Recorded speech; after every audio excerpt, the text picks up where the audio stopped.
Ya, sebelum kita mulai, baik dulu, bersihkan dulu, tempat duduknya, cara duduknya yang rapi dulu biar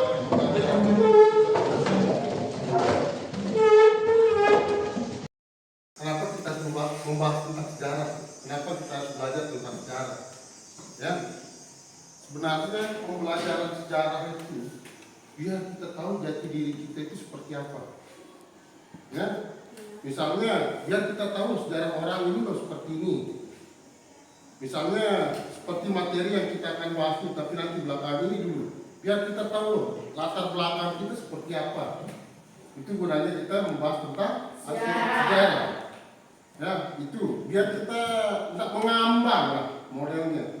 Kayak orang pacaran itu. Kita harus tahu loh jati dirinya pacar kita itu seperti apa. Biodatanya itu kita harus tahu, keluarganya seperti ini, dari latar belakangnya seperti ini. Sama kayak kita membahas tentang sejarah juga. Biar kita pembelajaran sejarah itu biar kita tahu loh, biar kita bisa melaksanakan, biar kita tahu apa namanya, awal dari sejarah kita itu seperti apa dari dulu itu. Misalnya kayak orang tua kalian itu berasal dari sini, biar kita tahu loh itu. Misalnya nenek saya atau kakek saya dari sini, biar kita tahu. Contohnya jadi, tidak usah sekedar kita membahas tentang sejarah orang aja kita bahas, tapi sejarah kita sendiri itu kita tidak tahu. Itu gunanya kita membahas sejarah dulu. Sebelum kita lebih lanjut, terlebih dahulu Pak Guru mau bertanya sedikit sama kalian tentang apa yang kalian ketahui tentang agama Hindu. Apa yang kalian ketahui tentang Hindu?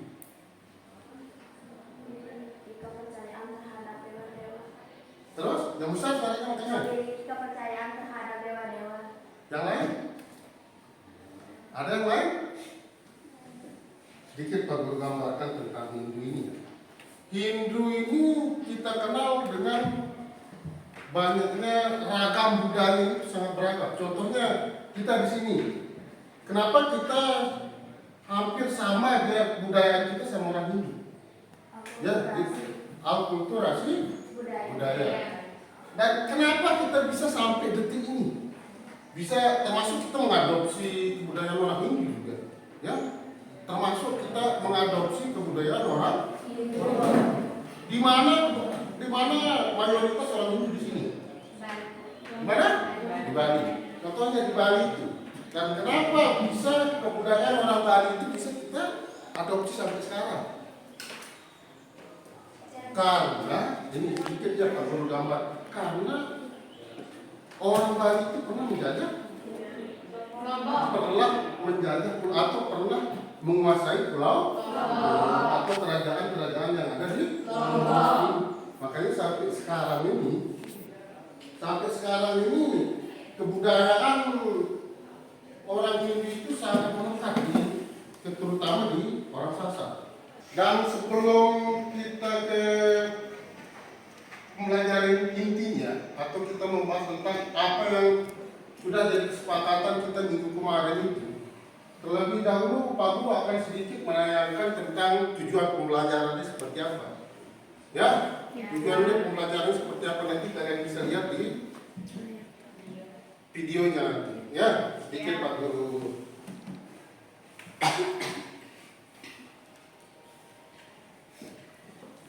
Sudah kelihatan?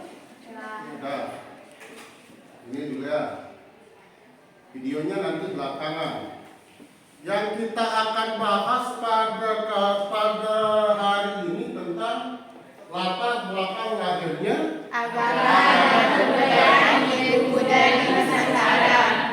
Tujuan pembelajaran. Di sini ada bisa dibaca? Nah. Yang pertama, kalian akan melihat sebuah video tentang kajian atau literasi dan peserta didik mampu menjelaskan tentang proses masuknya agama dan kebudayaan Hindu dari Indonesia. Dan bagian kedua sama juga akan mengamati sebuah video. Ya, tapi videonya nggak begitu banyak durasinya, cuma sedikit. Ya, cuma sedikit. Kenapa dia sedikit? Karena kalau dia full videonya itu pembelajaran kita itu tidak akan berjalan. Gitu ya. Sudah bisa dibaca nih. Yang ketiga sudah. Kalian akan di bagian ketiga itu kalian akan mengidentifikasikan kelebihan dan kelemahan dari masing-masing teori. Ya, teori maksudnya agama dan kebudayaan di Indonesia. Yang keempat, melalui kegiatan ini juga kalian akan mengamati semua, akan mengamati video. Tapi video itu seperti Pak Guru bilang tadi durasinya cuma Sedikit. ya. Di sini kalian akan mengidentifikasi tentang bukti-bukti atau dampak masuknya agama dan kebudayaan di Indonesia.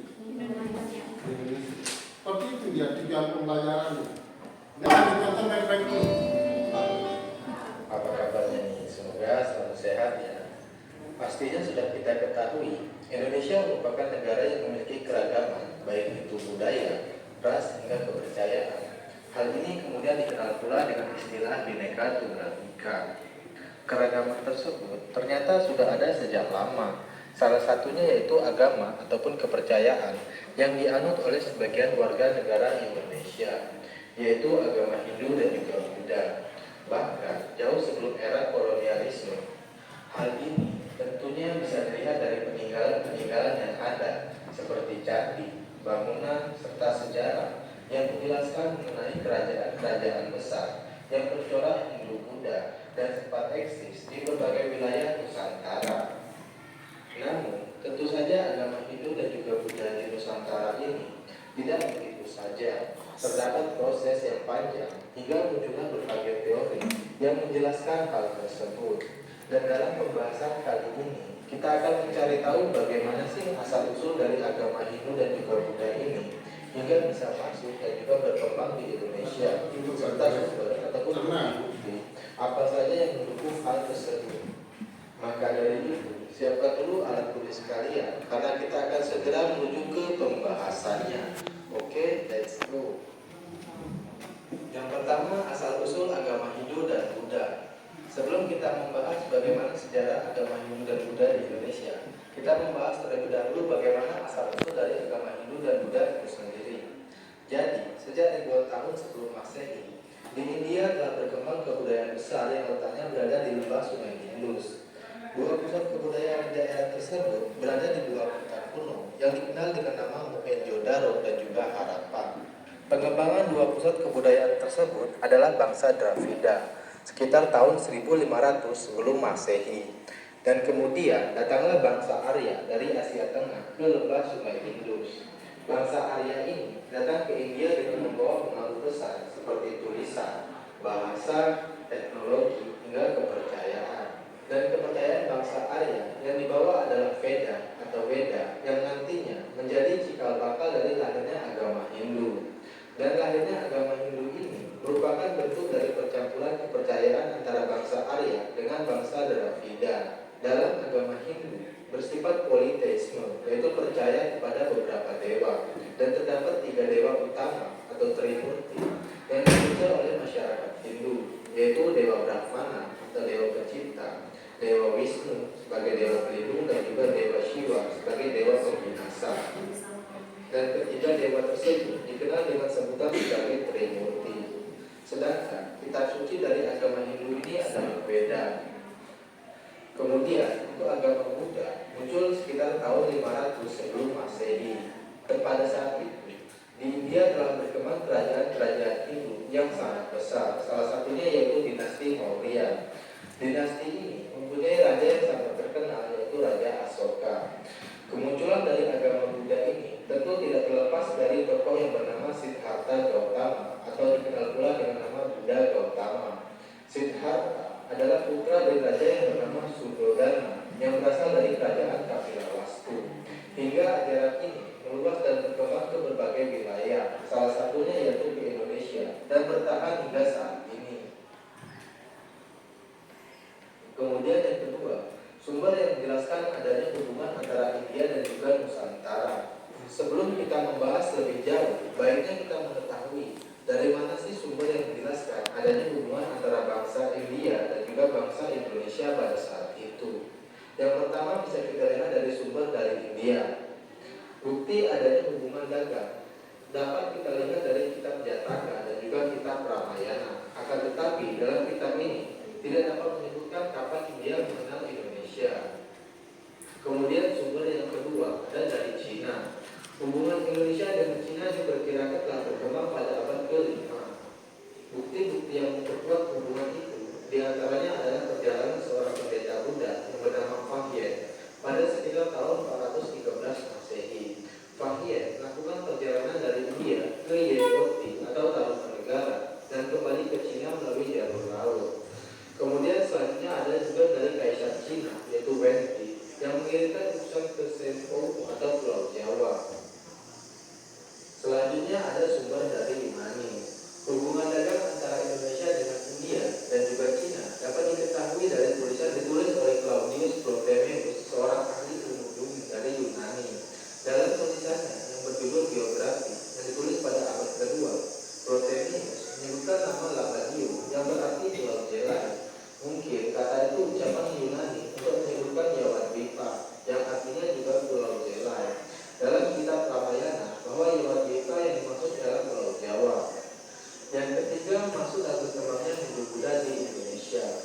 Setelah kita mengetahui mengenai adanya interaksi antara bangsa India dan juga Indonesia, selanjutnya kita membahas mengenai bagaimana masuknya agama Hindu dan Buddha ke Indonesia. Meskipun secara pasti belum diketahui, akan tetapi pada tahun 400 Masehi atau sekitar abad ke-5, dipastikan agama Hindu dan Buddha telah berkembang di Indonesia. Hal ini dibuktikan dengan temuan prasasti Yupa yang ada di Kalimantan Timur. Prasasti tersebut menunjukkan bahwa telah berkembangnya kerajaan Kuta di Kalimantan Timur dengan adanya kerajaan pada tahun 400 Masehi, dan berarti agama Hindu dan Buddha ini telah masuk ke Indonesia sebelum tahun tersebut. Nah, setelah kalian menonton video ini, apakah ada sedikit gambaran yang sudah masuk di kepala kalian? Ada. Yang cowok, ada gambarannya sudah? Atau perlu Pak Guru tanyakan lagi? Sudah. Sudah ada? Kalau memang sudah ada, silahkan sekarang kalian itu bagi kelompok yang sudah kita sepakati minggu kemarin.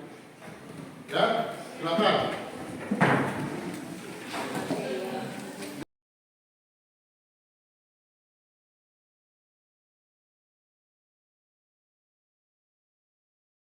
Pak Guru bagiin buku paket satu kelompok itu dua.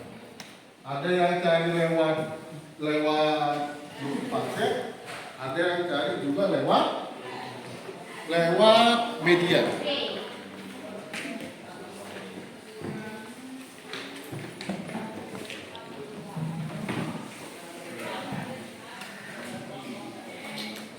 Dan ini yang kalian harus perhatikan juga di LKPD atau lembar kerja studi ini. Di sini sudah lengkap, petunjuknya itu sudah lengkap. Di sini tinggal kalian isi aja apa yang kalian temukan pada tugas yang sudah ada di LKPD kalian ini.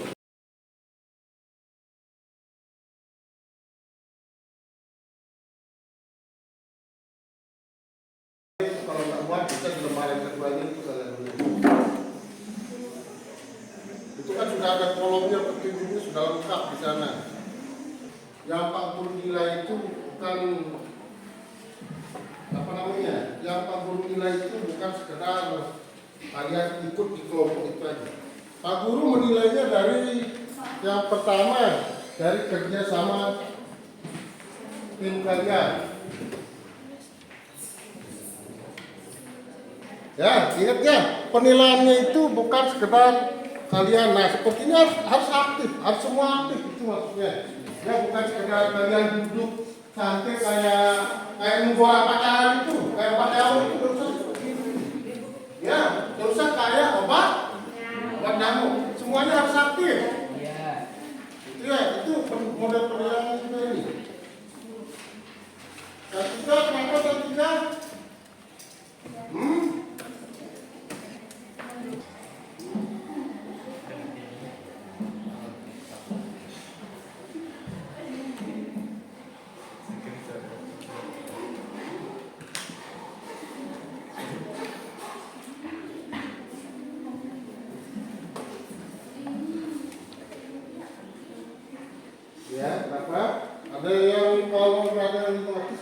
kita akan melakukan. Dan Pak Guru berharap setiap kelompok itu membaca hasil itu dan usah terlalu cepat, usah kayak orang mau bersinanya itu.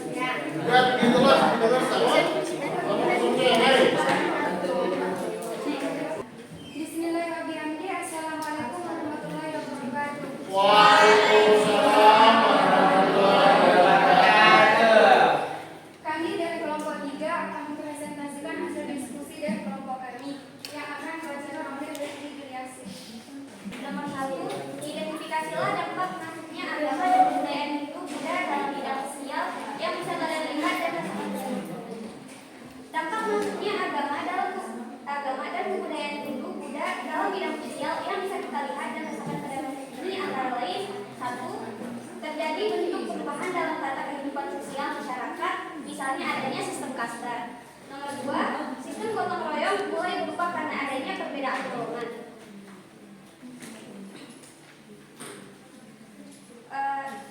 Soal nomor 2, jelaskanlah tentang kelebihan dan kelemahan dari teori yang terdapat dalam tabel 2 ini, maksudnya teori Weisha. Kelebihan teori ini adalah dahulu wilayah yang ada di Nusantara dijadikan tempat untuk perdagangan antara bangsa lainnya yang memungkinkan di tengah kegiatan perdagangan tersebut para pedagang dari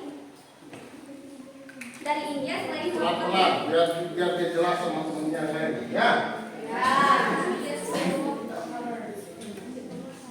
antara bangsa lainnya yang memungkinkan di tengah kegiatan perdagangan tersebut. Para pedagang dari India selain melakukan transaksi, banyak di antara mereka yang melakukan pernikahan dengan penduduk Nusantara yang sudah tentu menjadi saluran masuk dan berkembangnya agama dan kebudayaan Hindu Buddha di Indonesia.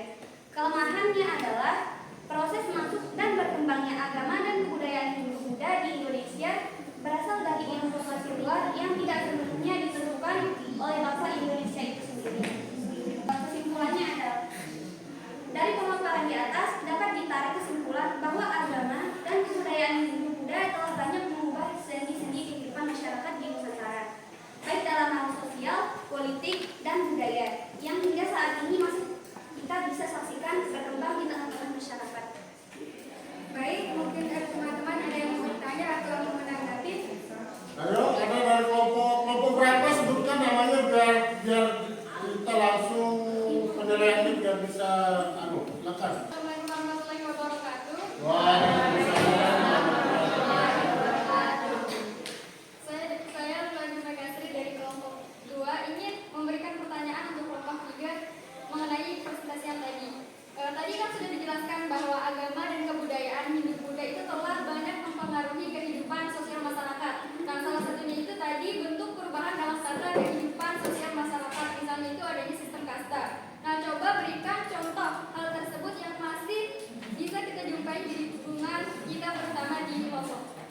Oke, baik. Untuk menjawab pertanyaan dari kelompok 2, masih banyak kita jumpai hal-hal tersebut. Salah satunya, contohnya masih ada gelar bangsawan. Kalau dalam budaya Hindu dikenal dengan kasta ksatria atau bangsawan, seperti penggunaan gelar lalu atau raden untuk laki-laki dan bai atau jenda untuk perempuan di lingkungan sekitar kita. Mungkin hanya itu. Udah jelas ya? Udah ya? Silakan untuk kelompok 3 kita berikan waktu 10. Silakan kelompok 3 balik untuk minum. Sekian dan terima kasih. Assalamualaikum warahmatullahi wabarakatuh.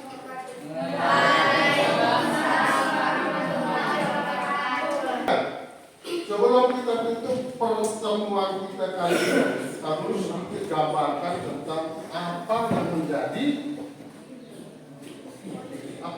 yang menjadi pedoman kita setelah mempelajari tentang masuk dan berkembangnya agama Hindu. Yang sedikit perlu gambarkan itu. Kenapa kita mempelajari tentang Hindu Buddha? Biar kita tahu mana kebudayaan kita sendiri, mana kebudayaan orang. Ya, seperti contohnya saudara-saudara kita yang beragama Hindu atau beragama Buddha, dia tahu bahwa ini loh, ini nggak boleh, ini seperti ini. Ya seperti itu. Maksudnya Pak Buddha, dosa sekedar kita mempelajarinya tapi kita nggak bisa memahaminya. Kita bisa mempelajarinya tapi kita harus bisa memahaminya juga. Oke? Ya, sudah mengerti ya? Contohnya nanti di minggu depan atau pertemuan selanjutnya kita akan membahas tentang model-model budaya itu lebih jauh lagi. Kita akan kuat lagi budayanya, hidup budaya itu akan kita kuat lagi untuk pertemuan selanjutnya. Dan sebelum kita tutup pertemuan ini, Pak Guru, tadi kita pas mulai itu kita berdoa. Sebelum kita menyelesaikan pertemuan ini, silakan kita berdoa lagi biar tambah barokah lagi. Gitu ya? Silakan untuk doanya silakan.